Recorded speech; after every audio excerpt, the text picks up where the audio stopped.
La radio est une imagination. La vôtre.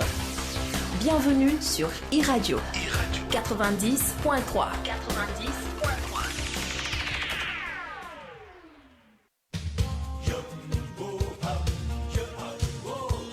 L'implication de l'armée dans la distribution des semences et engrais, quel impact? Faut-il aller plus loin avec le concept armée-nation dans la remise en place des coopératives agricoles? Quel bilan faire de l'existant?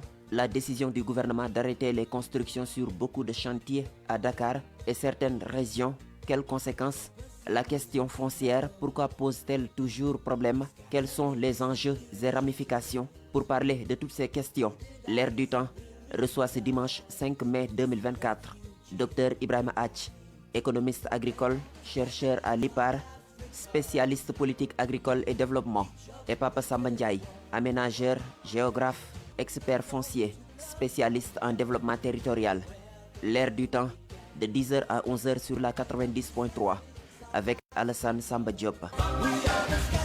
Dimanche 5 mai 2024, bienvenue à l'Air du temps qui reçoit aujourd'hui Dr Ibrahima Ath, économiste agricole, chercheur à l'IPAR, et Papa Samba Ndiaye, aménageur, géographe, expert foncier, spécialiste en développement territorial. Merci monsieur d'avoir accepté notre invitation. Aujourd'hui 5 mars, c'est l'anniversaire de Karl Marx, qui devient de plus en plus important dans la littérature économique mondiale. Karl Marx est né le 5 mai 1818.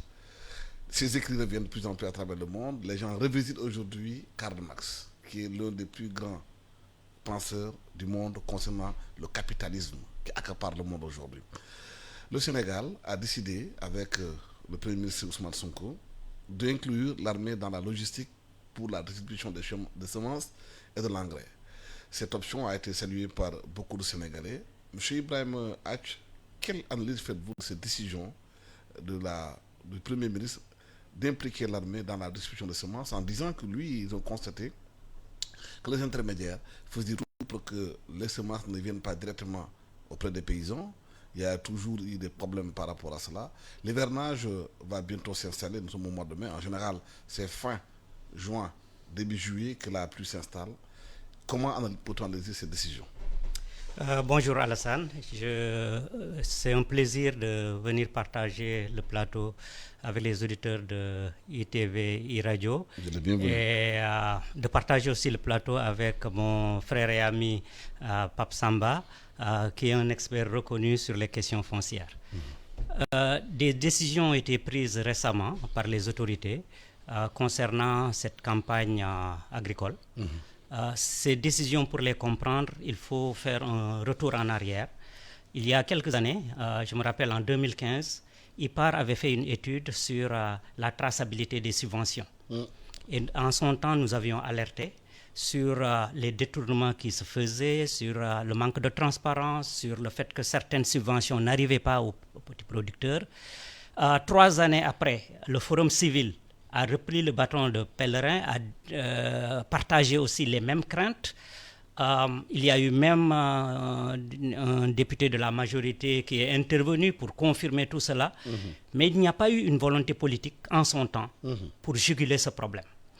La nouveauté, c'est que les autorités qui viennent d'arriver s'engagent à lutter contre ce manque de transparence, ce détournement d'objectifs, pour faire en sorte que les subventions arrivent aux véritables destinataires qui sont les paysans.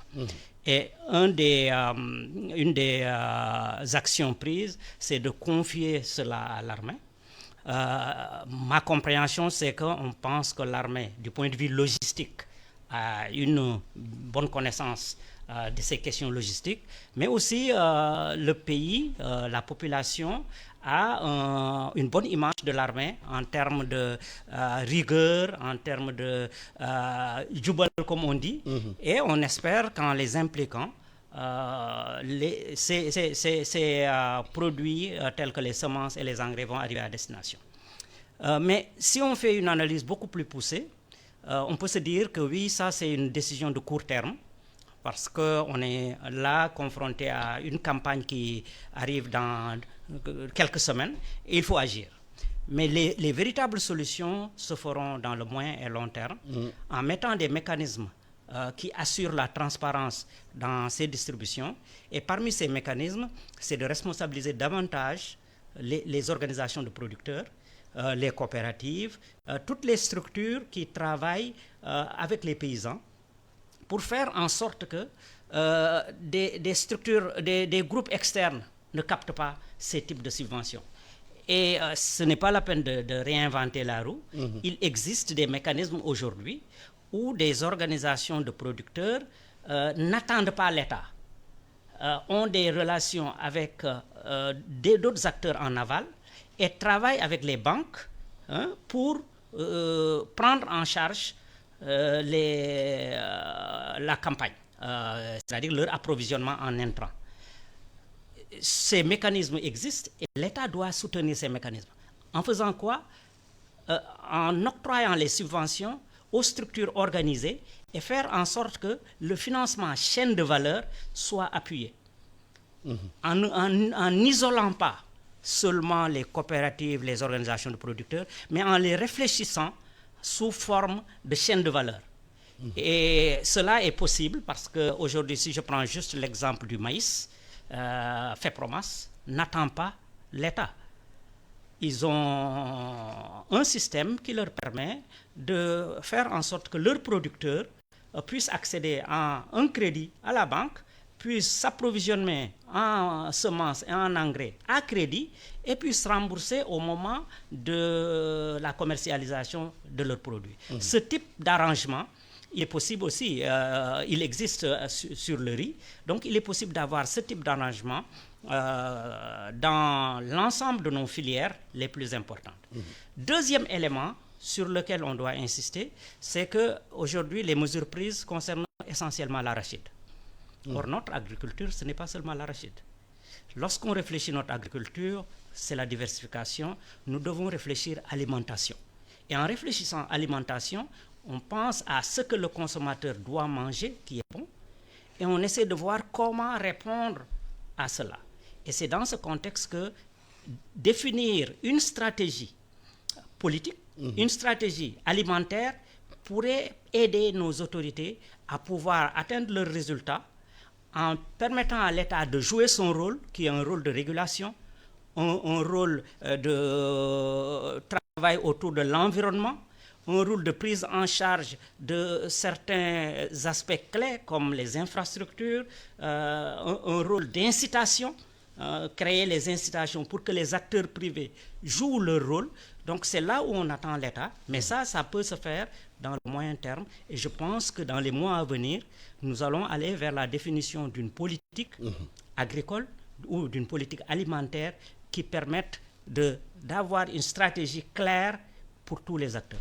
On sent une volonté de l'État vraiment de la question de la souveraineté alimentaire, parce qu'avec ce qui s'est passé avec la Covid, la guerre ukrainienne, ce qui se passe aujourd'hui en Israël avec Hamas, tout en oubliant qu'Israël produit beaucoup de fruits et légumes à travers le monde, qu'ils veulent prendre le tour par les cornes. Mais pour produire, il faut de la terre. C'est une grosse question au Sénégal. L'accès à la terre. Merci, monsieur Diop. Je voudrais d'abord, à l'entame de mes propos, vraiment vous remercier et saluer les auditeurs et spectateurs de iRadio et ITV. Donc saluer et rendre hommage à mon ancien encadreur, Dr Aït, ici présent, et vraiment souhaiter plein succès donc, pour la suite. Donc pour revenir à la question, je pense que Dr Aït a abordé les paramètres essentiels. Je pense que pour d'abord analyser cette question, il faut d'abord partir de la situation de référence. Et par rapport à la situation de référence, les problèmes ont été évoqués. Mais l'autre aspect, l'autre paramètre, c'est par rapport au contexte. Le contexte, c'est un projet de changement. Et dans ce projet de changement, je retiens essentiellement deux éléments. Au-delà du recentrage du ministère de l'Agriculture, il y a ce qu'on appelle la responsabilisation des acteurs à la base. Et quand on responsabilise les acteurs à la base, il est évident que au niveau de la base, on doit avoir des structures et des dispositions capable de gérer donc tout ce qui est lié au projet foncier. Et comme il l'a si bien dit, on est dans un contexte particulier. Vous l'avez dit, donc on est au mois de mai. D'ici la fin de l'année, dans quelques semaines, l'hivernage s'installe. Donc il faut avoir ce qu'on appelle une mesure conservatoire. Et je pense que cette disposition est à saluer. Maintenant, dans le moyen et long terme, il va falloir mettre en place et mettre en branle donc la responsabilisation des acteurs. Vous l'avez dit, la souveraineté alimentaire donc est liée à la question foncière. Claire. La question foncière est centrale. Et cette question foncière donc est indispensable à la souveraineté alimentaire. Donc, il faut d'abord réfléchir global.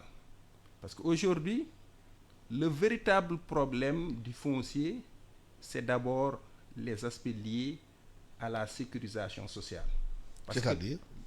Le foncier, c'est d'abord l'acceptation sociale. Aujourd'hui, on ne peut pas sécuriser le foncier juste avec un papier. Il faut que les populations comprennent, que les populations soient sensibilisées, que les populations acceptent d'abord ce dispositif, cette organisation, ces projets, ces activités, ce que l'État compte faire sur l'espace territorial. Et cette sécurisation sociale doit s'associer aussi à une sécurisation technique, parce qu'on doit connaître le foncier, on doit connaître le sol, on doit connaître la topographie. Parce que pour faire de l'agriculture, il y a des sols qui sont dédiés à l'agriculture. Et donc, si on règle cette question sociale, on règle en même temps la question technique, parce qu'on sait les aptitudes, les capacités du foncier, et maintenant on pourra régler la question juridique. Les populations doivent être au début du processus. Et je pense que c'est essentiel. On ne peut pas parler de souveraineté alimentaire sans régler la question foncière. Et la question foncière est au début de cette politique. Le foncier en tant que tel est d'abord une question de souveraineté. Le foncier doit être géré par les Sénégalais. Et ce sont les Sénégalais qui utilisent le foncier. Et on a tendance à parler de privé ou d'agrobusiness. Et je pense que par rapport à la question foncière, à l'agriculture, nous avons les exploitations familiales qu'il faut sécuriser et encadrer pour recentrer l'agriculture, parce qu'aujourd'hui, il s'agit de recentrer le ministère de l'Agriculture.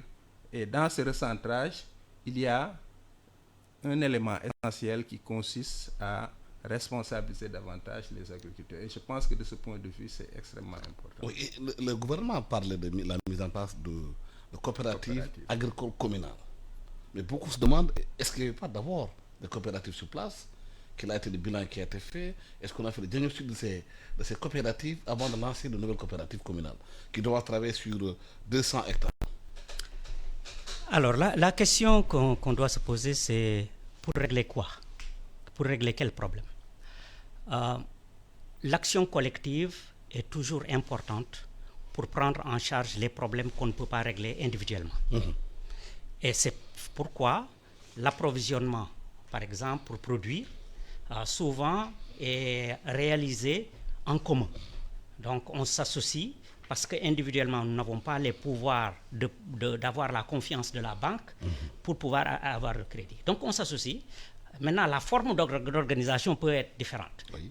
Ça peut être un GIE, ça peut être une autre forme d'organisation, ça peut être une organisation de producteurs qui regroupe des membres et qui va à la banque pour avoir un crédit.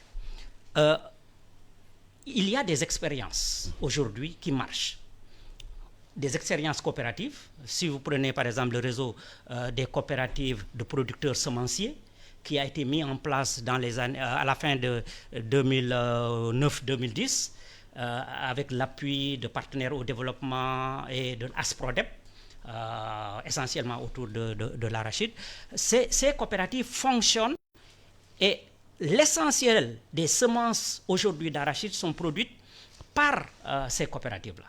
Et pourquoi? Parce qu'à un moment donné, ça a été créé, encadré avec une bonne expertise et ça marche, même sans l'appui de l'État. Mais l'argument du gouvernement, c'est que, se basant sur les chiffres de l'ANSD, l'Agence nationale de la statistique et de la démographie, que le Sénégal importe chaque année plus de 1070 milliards de produits alimentaires. Et que si on met en place ces coopératives, il table sur au moins plus d'1 million d'emplois. Oui, mais je viens à ça. C'est-à-dire que je voulais expliquer qu'une coopérative en elle-même ne signifie rien du tout. C'est quelles sont les fonctions que cette coopérative doit jouer. Et ici, je t'ai donné une fonction, c'est la fonction d'avoir des matières premières, d'avoir d'accès au crédit et pour avoir les matières premières. L'autre fonction, c'est commercialisation, être en mesure de commercialiser ensemble. Mais si vous parlez de coopérative et vous parlez de terre, ça veut dire que le problème, c'est la terre. Or, ça pose d'énormes problèmes. Les coopératives telles qu'il existe aujourd'hui ne fonctionnent pas sur cette base. Les membres ont leur propre terre et travaillent sur leur terre.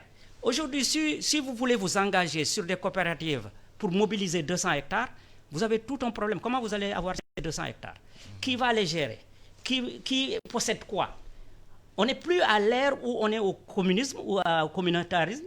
Les gens veulent avoir leur propre parcelle. Et ça repose la question du foncier. Exactement. Ce qui est plus facile, c'est de laisser les gens avec leurs terres, de les organiser de sorte qu'ils aient accès à l'intrant, de les organiser de sorte qu'ils puissent avoir la technicité pour produire, de pouvoir avoir ensemble des semences de qualité, de produire ensemble, de travailler sur l'agréage qualité, de sorte que les produits qu'on obtient, quand on les rassemble pour commercialiser, on a la même qualité avec un cahier de charges et on est assuré du marché parce qu'on a négocié en amont avec un acheteur. C'est sur ça qu'on doit travailler.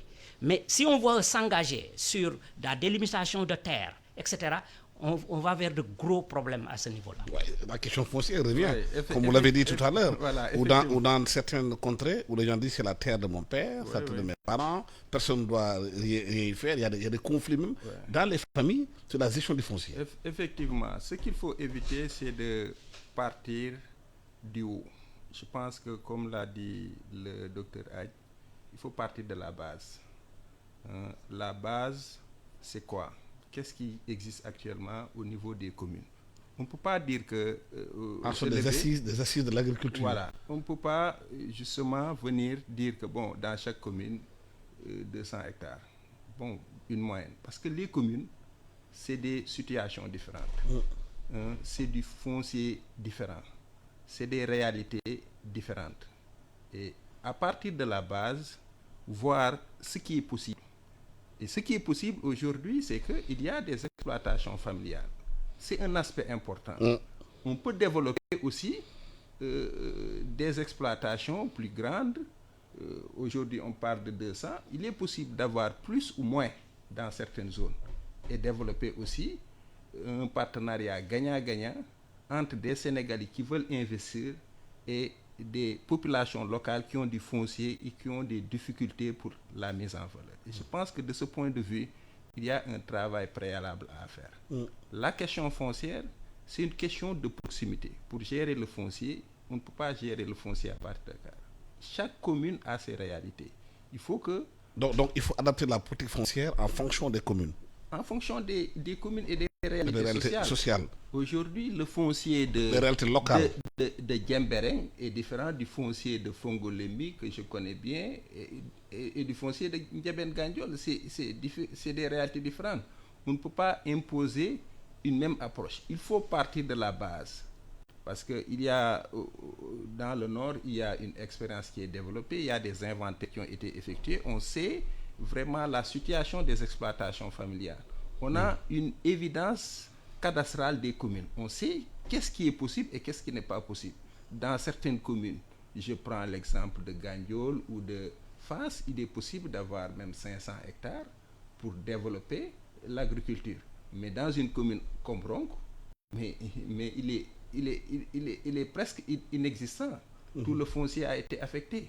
Et c'est important donc de prendre en compte cette dimension. Et parce que certainement le découpage communal des communes a faussé les réalités foncières. Oui, on arrive, on fait un découpage politicien parce qu'on veut gagner des voix, en nous bien dans ce découpage-là de travailler sur le foncier. Oui, c'est ça, parce qu'il y a une différence entre le foncier en tant que tel et le découpage administratif. Parce que les réalités sociales, aujourd'hui, les anciennes communautés rurales devenues communes ont été découpées sur la base un peu politicien, mais aussi on est parti des coordonnées juste géographiques des villages pour les... Alors que le village et le terroir villageois font deux.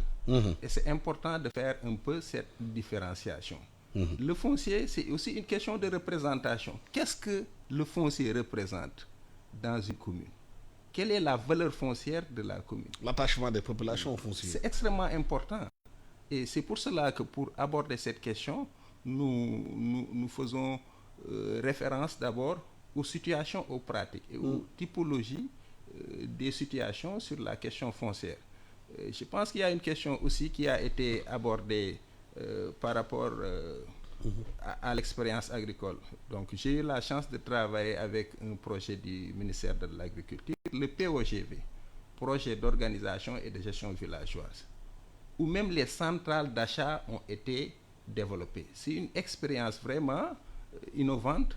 Et je pense que c'est important de capitaliser certaines expériences. Il y a des projets quand même qui ont développé des expériences et je pense que ce qu'il y a lieu de faire, c'est de faire appel à ces expériences et de capitaliser pour vraiment développer. Parce qu'on n'a pas trop de temps. La demande est forte. Les attentes sont énormes. Et je pense que aujourd'hui, notre rôle, c'est d'accompagner les autorités donc à la réalisation un peu de ce projet. Et je pense que c'est extrêmement important qu'on trouve des stratégies donc qui permettent d'atteindre les objectifs qui sont assignés. Ouais. Il faudrait, dans ce cas-là, aussi, pour avoir une souveraineté alimentaire, comme le veut le pouvoir, réduire les importations. Parce qu'on constate qu'au Sénégal, le riz fait en Inde, il est moins cher que celui par un Sénégalais. Il est subventionné. Le lait, même chose, parce qu'il y a 5 produits qui ont été aujourd'hui annoncés par le gouvernement. Rien que l'importation de riz par an, c'est 1000 et quelques milliards de francs CFA. Comment aujourd'hui allier la production de qualité, permettre aux Sénégalais d'avoir accès à ce riz fait localement, en réduisant les importations? Alors qu'on sait que dans les importations, il y a des commissions, il y a les DIPA, il y a les hommes d'affaires, il y a toute la forme de corrupteurs qui est autour de ça. Tout à l'heure, je disais qu'il fallait travailler à élaborer une politique. Élaborer une politique, c'est avoir une vision, se fixer des objectifs clairs et des stratégies qui sont adaptées. Aujourd'hui, tout le monde est d'accord sur le diagnostic. Absolument. Mais si tu veux aujourd'hui régler la question de la souveraineté alimentaire, il faut des mesures politiques, il faut des choix clairs, il faut un engagement de toute la population. Quelques exemples. On veut aller vers une souveraineté alimentaire, donc nécessairement, le riz peut jouer un rôle important dans ça. On sait qu'entre 2010 et maintenant, on a fait un bond, aussi bien sur la qualité que sur la quantité. Mais on n'a pas réussi à régler cela. Pourquoi? Parce que les choix ne sont pas clairs. Aujourd'hui, on choisit d'appuyer les producteurs. Demain, on pense aux consommateurs. Donc, on fait un désarmement tarifaire. On ne paye pas de taxes, de droits de douane, de TVA, etc. Vous ne pouvez pas avoir le beurre, l'argent du beurre et le couteau.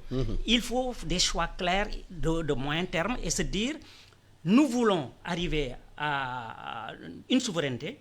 Donc, dans ce cas, il y a des sacrifices à faire, il y a des choix clairs à faire et l'État utilise maintenant des outils de politique pour cela. Parmi ces outils, il y a la régulation, la réglementation, tu as les outils d'incitation, tout ce qui est taxe ou subvention. Tu taxes le produit où tu veux que les gens réduisent leur consommation et tu mets des subventions pour changer les comportements des gens. Il y a d'autres mesures que tu peux prendre. Donc, c'est ça qui peut nous amener à ça. Et ça, il faut que ça soit clair, quelles sont nos options. Mais vous êtes quand même spécialiste de la chaîne de valeur. Mais pourquoi forcément les Sénégalais doivent manger que le riz? Je viens à ça. C'est-à-dire que quand moi j'ai parlé d'aliments. Et quand tu parles d'aliments, tu ne parles pas de riz. Aujourd'hui, l'orientation devait être vers un panier d'aliments. On regarde bien qu'est-ce que nous mangeons, qu'est-ce que nous devrions manger. Et on intervient en soutenant les filières ou les chaînes de valeur qu'on pense qu'elles ont un potentiel. Comme le fognon. Le fognon, mais le mil avant le fognon. Le mil est là où on a le plus de potentiel en termes de création de valeur, en termes d'augmentation des rendements, en termes de mets culinaires, en termes d'emploi. On a énormément de choses à faire. Et de santé. Et de santé, effectivement. Si on pense à ça, ça va réduire après notre consommation de riz, ça va réduire notre consommation de blé, mais ça aussi, il faut travailler sur les consommateurs. Vous vous rappelez, il y a quelques mois ou quelques années, on avait parlé du beignet Dougoub, l'effet que ça a eu sur les populations. Comment nos autorités peuvent aussi influencer le comportement alimentaire de la population, ça aussi, travailler sur les consommateurs, faire en sorte que les consommateurs aient un comportement qui les amène à consommer nos mets locaux, ça contribue à construire des systèmes alimentaires locaux qui sont durables et qui sont porteurs de progrès. Et ça, c'est possible. Il suffit juste de travailler sur la politique, les types de politique, mais aussi de réfléchir chaîne de valeur, de ne pas simplement regarder le volet production. Par exemple, le type d'organisation dont on a parlé tout à l'heure ne peut pas être, disons, productif si, en amont, vous ne pensez pas au lien entre ces organisations et le marché. Vous ne pensez pas à tout ce qu'il faut pour que le marché puisse fonctionner, toutes ces infrastructures. Il est heureux qu'aujourd'hui, les autorités y réfléchissent. Mais ce que Pape Samba a dit tout à l'heure, c'est très important. Construire sur l'existant. Il y a énormément de bonnes pratiques aujourd'hui, des expériences réussies sur lesquelles on peut travailler pour les mettre à l'échelle. Malheureusement, beaucoup de ces expériences ont été initiées par des partenaires au développement, sans l'État. C'est-à-dire que l'État ne suit pas, le ministère de l'Agriculture ne suit pas, et c'est des expériences qui marchent. Aujourd'hui, si tu vois les progrès qui ont été faits sur le riz, sur le maïs, sur le mil, ça a été le fait de partenaires au développement avec les organisations de producteurs et avec quelques agents en aval des chaînes de valeur. C'est heureux aujourd'hui que le ministère de l'Agriculture pense à ces éléments dont la lutte contre la dégradation de la terre, l'organisation des producteurs, les infrastructures, la commercialisation. Mais tous ces éléments, il y a des schémas qui existent aujourd'hui, qui sont à petite échelle. Il faut travailler à les... Il ne faut pas réinventer la roue parce que c'est des expériences qui existent, qui marchent très bien, que ce soit au nord, au sud, au centre du pays, dans certaines des chaînes de valeur clés, il existe. Vous prenez la chaîne de valeur lait, aujourd'hui, laiterie du berger a un modèle qui marche au nord. Pourquoi ne pas travailler avec ce type de modèle ailleurs? Sur le riz, il y a eu un modèle qui a été expérimenté dans le delta et qui marche, avec le financement chaîne de valeur. Sur le mil, Mamel Djabot travaille avec des réseaux de producteurs et ça marche. Pourquoi ne pas mettre à l'échelle ces types d'expériences qui nous permettront d'aller vers la souveraineté alimentaire et ce qui répond aux décisions des nouvelles autorités de travailler sur notre souveraineté. Et notre souveraineté passe par des choix clairs où on met d'abord le peuple sénégalais, les populations, leur intérêt au devant avant de penser à autre chose. Ouais. Il y a une question importante en parlant de chaîne de valeur et pas de lait. Quand vous allez des fois sur la route de Linguère, pendant les vacances, vous voyez les femmes au bord de la route avec des bidons remplis de lait qu'ils vendent en vrac. On se demande, est-ce qu'il ne faudrait pas mettre une usine de transformation de lait en poudre dans le Ferlo? Pourquoi aujourd'hui, quand vous parcourez la route de Linguère jusqu'à Matam, vous avez des terres immensément vides? Vous quittez le Dakar, vous allez à Touba, des deux côtés, tout est vide. On se demande, est-ce que justement c'est le foncier qui bloque l'exploitation de ces terres. Le véritable problème, c'est à la source. Le problème, c'est un problème d'aménagement et de développement territorial. Si on a des problèmes d'aménagement et de développement territorial, les outils en souffrent, le foncier en souffre. Et ce qui se passe actuellement... Et pourtant, l'Agence nationale d'aménagement des territoires, l'ANAT, a fait un excellent travail là-dessus, en montrant les potentialités de chaque région sénégalaise, qu'est-ce qu'il faut y mettre, qu'est-ce qu'il faut cultiver et comment nourrir cette région à partir de son potentiel territorial. Une chose est de mettre en place un plan, une autre chose est de mettre en œuvre le plan. Donc, actuellement, on est dans une phase de mise en œuvre. Donc, du point de vue orientation, nous avons un plan d'aménagement. Du point de vue mise en œuvre, le foncier n'est pas valorisé. Ce qu'il faut comprendre pour mieux cerner cette question, il faut savoir que le foncier, c'est l'infrastructure de base du développement. C'est comme les routes. Le foncier, c'est l'infrastructure. Il faut que, pour avoir cette infrastructure, il faut mettre en place une cartographie exhaustive. Il faut avoir un cadastre au niveau national. On doit avoir l'état civil de toutes les terres du Sénégal, savoir le domaine national, le domaine de l'État, le domaine privé. Et maintenant, sur la base de cette cartographie de l'état civil, développer ces zones. Il y a des zones à potentiel.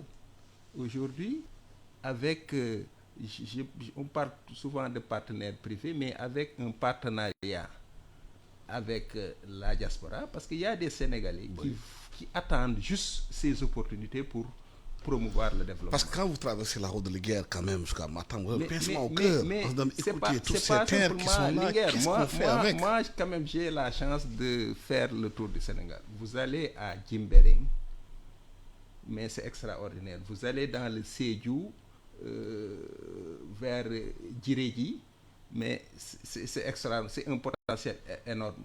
Vous allez jusqu'à Fongolemi, mais tout ça, c'est un potentiel foncier. Le Ferlo, et je pense que ce qui a lieu, c'est d'abord d'aller vers le développement. Parce que l'aménagement est lié au développement. Il faut quand même éviter un peu de centraliser les infos. Il faut, aujourd'hui, pour régler la question de Dakar, tout ce qui se pose comme problème, on ne peut pas régler les questions de Dakar à Dakar. Les questions de Dakar se régleront hors de Dakar, hors de Thiès même aujourd'hui. Parce que il y a des Sénégalais qui attendent juste d'avoir les mêmes conditions dans d'autres zones pour y résider.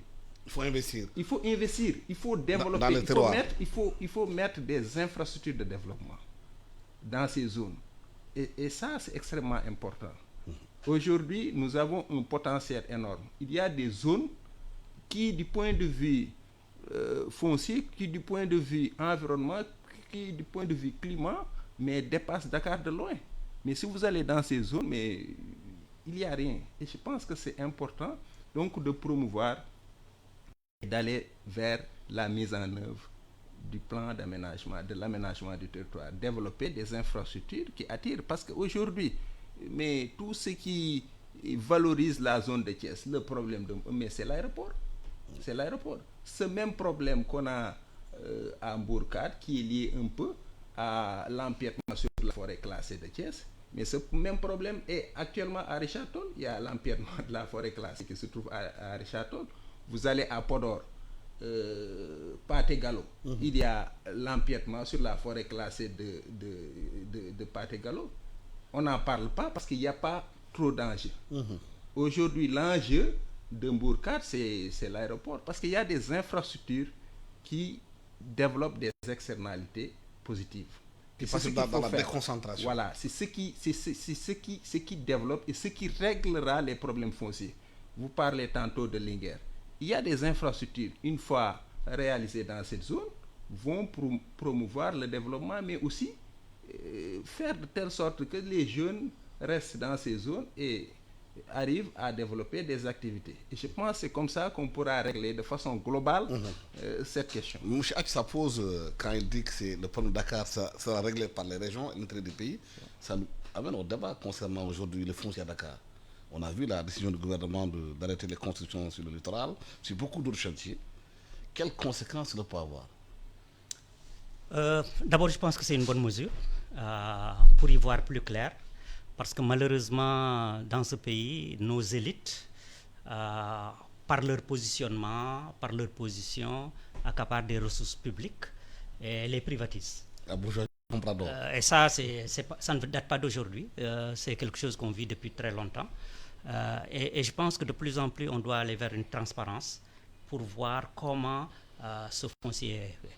Maintenant, du point de vue impact, dans le court terme, les impacts sur l'emploi, on peut les savoir parce qu'il y a des gens qui travaillaient là-bas qui, du jour au lendemain, ne travaillent plus. L'impact sur aussi les questions de gouvernance vont se poser, de prédictibilité, parce que le secteur privé a besoin d'avoir une clarté pour sa prise de décision. Quand il y a de l'incertitude, ça pose problème. Mais je pense que c'est juste une mesure transitoire de court terme pour y voir plus clair et démêler les choses, voir ceux qui ont droit pour qu'ils puissent... Ceux qui ont les droits acquis, on n'y peut rien. Mais ce qui est important, c'est qu'à partir de maintenant, qu'on puisse mettre des règles claires pour qu'un fonctionnaire ne se lève pas parce qu'il a une position particulière, qu'il s'arroge des droits qu'il ne devrait pas avoir. Ou bien que des affairistes puissent exploiter le manque de transparence pour s'enrichir sur le dos des Sénégalais. Je crois que ça, il faut partir de maintenant pour essayer de faire. Maintenant, la question foncière, elle est beaucoup plus que ces faits anecdotiques. Je pense que le foncier, on doit aussi l'analyser à l'aune de l'impact sur la production. Et aujourd'hui, on est en train de perdre une bonne qualité de terre qui était destinée à l'agriculture. Occupé par les fonciers. Et occupé par l'urbanisation, occupé par l'industrialisation, occupé par les grands travaux, etc. Et dans 25 ans, c'est-à-dire le temps qu'il a fallu entre la première alternance et maintenant, nous allons être dans une situation où la population du Sénégal va faire plus de 30 millions sur le même espace, avec une population à nourrir.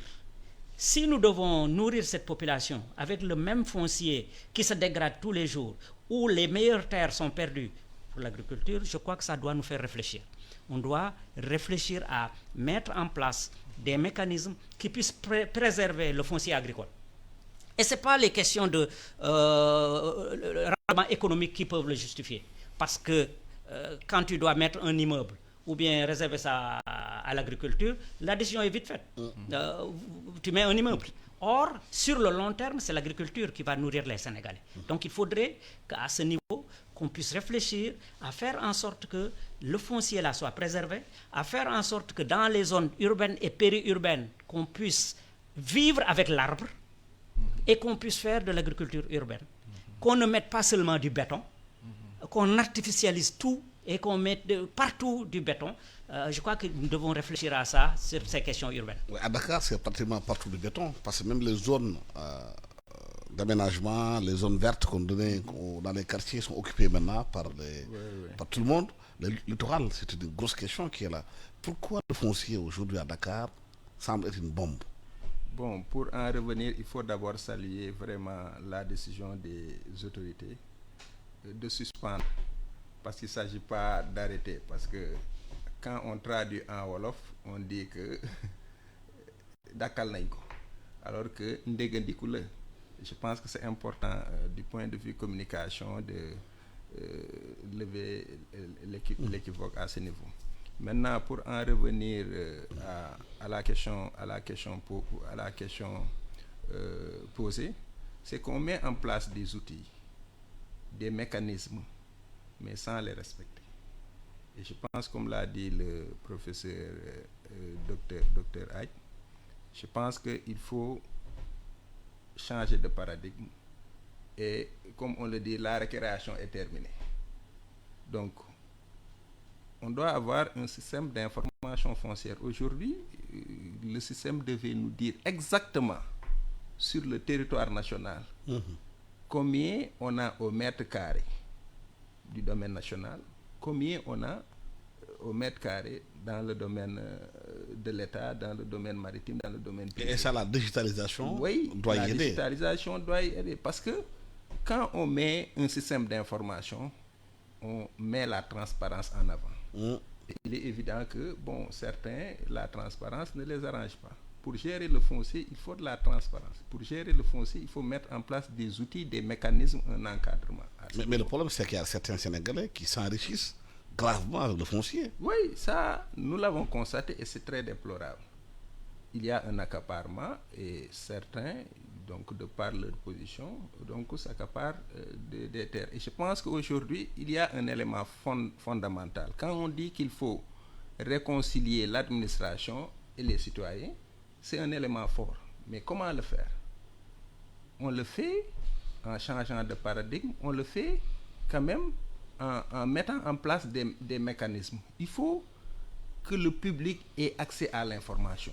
Moi, je suis quelquefois sensible à des Sénégalais qui ont un besoin sur la question foncière et qui ont du mal à avoir la bonne information.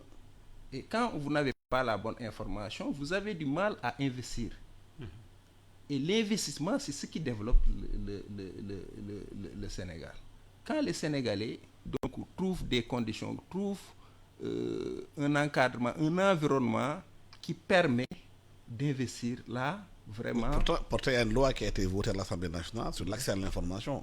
Oui. Jusqu'à présent, le décret d'application dort encore. Oui, mais je pense qu'il faut aller au-delà de ça. Parce que nous, par exemple, dans le cadre de la mise en œuvre du foncier, nous avons développé des expériences qui permettent au public d'avoir accès à l'information. Dans le cadre du PDIDAS, nous avons développé l'expérience des bureaux fonciers. Dans ces communes, vous allez dans le bureau foncier, vous avez toute l'information sur comment faire une demande, comment suivre la demande, comment déposer. Parce qu'aujourd'hui, je pense que du point de vue procédure, pour avoir du foncier, mais il faut faire une demande. Il y a des Sénégalais qui se retrouvent avec du foncier sans faire de demande. Et je pense que, ne serait-ce que pour cette question, il y a vice de forme. Donc, il est important, pour régler cette question, de mettre en place un dispositif. Un dispositif qui existe, mais qui doit être encadré. Le système d'information qui concerne la digitalisation est un élément indispensable. Je me rappelle depuis 2008, lorsqu'on développait le projet PACR, programme d'appui, c'est le projet innovant qui a mis en place les outils, les procédures, le savoir-faire pour améliorer la gestion foncière par les communautés rurales devenues communes. Il y avait en même temps le SGF, le système de gestion foncière, qui devait permettre de digitaliser les procédures au niveau de la DGID. Donc, à ce niveau, jusqu'à présent, du point de vue opérationnel... Rien n'a été fait. Rien. Bon, je dis ça, pas rien. Ça ne bouge pas. Du point de vue opérationnel, moi, je ne vois pas un SGF fonctionnel. Et donc, si ce SGF était fonctionnel, certaines pratiques, vraiment... Mais ça ne pose pas la question de fond dont on avait parlé. Le fait qu'aujourd'hui, que dans le système, il y a des gens qui ne veulent pas que les choses soient transparentes et claires parce qu'ils ont beaucoup d'intérêts dedans. On parle des impôts de domaine. Ben, la plupart des inspecteurs d'impôts de domaine, c'est des propriétaires terriens au Sénégal. Des magistrats qui sont des propriétaires terriens au Sénégal, qui ont beaucoup. Et ça repose la question de fond de l'éducation. Car ici, dans la famille, on est éduqué dans la corruption, même si on est un chef d'État, on deviendra corrompu. Oui, il y a deux niveaux dans votre question. Le premier niveau, effectivement, c'est comment on investit dans l'éducation pour que les gens aient une bonne éducation, de la morale, de l'éthique, qu'ils puissent vivre en communauté en respectant le bien public, etc. Ça, plus on investit dedans, plus les coûts liés aux prisons, à la loi vont diminuer. Ça, c'est clair. L'autre aspect, c'est la mise en œuvre. Comment nous pouvons, en tant qu'État, prendre des décisions et les mettre en œuvre. Il y a beaucoup d'exemples, même dans le cadre... Aujourd'hui, le gouvernement parle de digitalisation de l'agriculture, mais je me rappelle bien, il y a quelques années, la Banque mondiale avait financé un système de traçabilité des subventions qui n'a jamais été mis en œuvre parce que les gens ne voulaient pas qu'il soit mis en œuvre. Justement, il y a dans le système des personnes qui n'ont pas intérêt à ce que ce soit clair. Ils travaillent contre le projet pour qu'il tombe à l'eau. Et c'est là où le leadership de l'État est important.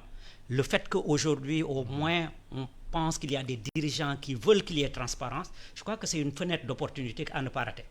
Pour au moins tracer la voie et faire en sorte que toutes les réformes qui sont des réformes qui peuvent nous amener loin, qui peuvent être menées. Mais les réformes, ce n'est pas facile. À chaque fois que vous parlez de réformes, il y a des perdants. Oui. Ces perdants, il faut les prendre en charge. Ils s'organisent. Ils vont s'organiser. Donc, il faut une bonne analyse de la situation, voir comment faire en sorte que ces perdants puissent se retrouver, être des alliés dans le changement, ou bien qu'on réduise leurs forces pour qu'ils ne puissent pas s'opposer à cette réforme. Mais les réformes, pour les conduire, il faudra une coalition forte qui pousse pour que ces réformes puissent se faire. Sinon, on va parler des réformes, mais il n'y aura pas de changement. Oui, mais c'est le constat que beaucoup de Sénégalais ont fait. Je pense que le Sénégal, c'est l'un des pays où on fait le plus de séminaires au monde. Dans les hôtels, la boisson, les gens parlent, réfléchissent, écrivent, mais ça ne produit rien. On a l'impression qu'il y a des gros d'étranglement qui sont dans l'administration, un peu partout au Sénégal, même dans la population, qui empêchent les choses d'avancer. Et pour pas le leadership qu'il faut pour pousser les choses, parce que des fois, les politiciens aussi, ils sont confrontés à des situations électorales, ils laissent passer, en se disant le coût à payer, ils ne le relèvent pas. Mais je pense que le contexte a changé. On est, je peux dire même, il y a une révolution au Sénégal. Et je pense que les autorités qui ont la chance aujourd'hui... Comment davantage mettre cette révolution-là en marche? Comment davantage l'appuyer pour qu'elle puisse être une réalité? Il faut que les autorités aient l'information. Je pense que c'est ce genre de plateau donc pourront permettre à tout un chacun d'avoir la bonne information. Parce que le problème qui se pose, c'est l'information. Et dans l'information, la bonne information. Identifier le besoin. Parce que un président, il a besoin que son pays marche, c'est ça. Donc il y a un préjugé favorable. Maintenant, est-ce que le président a accès à l'information, à la bonne information pour prendre les bonnes décisions? Je pense que c'est ça aujourd'hui le défi. Mais il parle un peu de la coalition des perdants qui sont capables de s'organiser, de torpiller la machine et d'être là, de récupérer les choses après. Oui, je sais. Moi qui ai la chance quand même d'avoir exercé donc le foncier, d'avoir mis en place ces outils, systèmes d'information. Vous l'avez vécu, ça? Je l'ai vécu, mais il faut avoir des stratégies. Il faut avoir des stratégies d'adaptation. Je pense que c'est extrêmement important. Quand on a besoin de mettre en place des mécanismes de gestion, notamment sur le foncier, il faut avoir des stratégies. Mais il faut avoir aussi la confiance de l'autorité. Parce que si vous avez la confiance de l'autorité, vous connaissez un peu les mécanismes, comment faire pour aller à l'objectif. Là, le problème ne se posera pas à ce niveau. Je pense que c'est comme vous ça. Vous travaillez beaucoup aussi, Ibrahim, avec des populations. Est-ce que aussi psychologiquement, elles sont prêtes au changement? Alors, je crois que le contexte est favorable parce que, comme je l'ai dit tout à l'heure, il y a eu beaucoup d'initiatives qui ont été prises au niveau local, qui marchent à petite échelle, mais souvent c'est l'État qui n'est pas là au rendez-vous. Aujourd'hui, que l'État veut y aller, ce qu'il faut faire, c'est travailler en sorte que ça ne soit pas du top-down. Mais comment faire pour que l'État ait la bonne information, comme il l'a dit? La vraie information sur le terrain. Si vous voulez avoir ça, il faut que les mesures soient concertées. À chaque fois, faire en sorte que les gens qui ont un intérêt soient conviés. Travailler avec le secteur privé, travailler avec la société civile et l'État pour que toutes les mesures soient des mesures consensuelles, concertées. C'est ça qui permet d'avoir même la base sociale pour mener ces réformes-là. Mais sinon, si l'État veut conduire seul, ça ne va pas marcher. Parce que les groupes qui s'organisent contre cela vont avoir le pouvoir de s'opposer et de mettre en péril ces changements. Merci infiniment. Le temps que vous avez imparti est terminé. Merci infiniment, Dr Ibrahim Ache, économiste agricole, chercheur à l'IPAR. Merci à Pape Samandiaï, aménageur, géographe, expert foncier, spécialiste en développement territorial. À la technique, Amadissi, micro Alassane Samba Diop. Excellent dimanche à tous. Le meilleur de la radio, 98.3.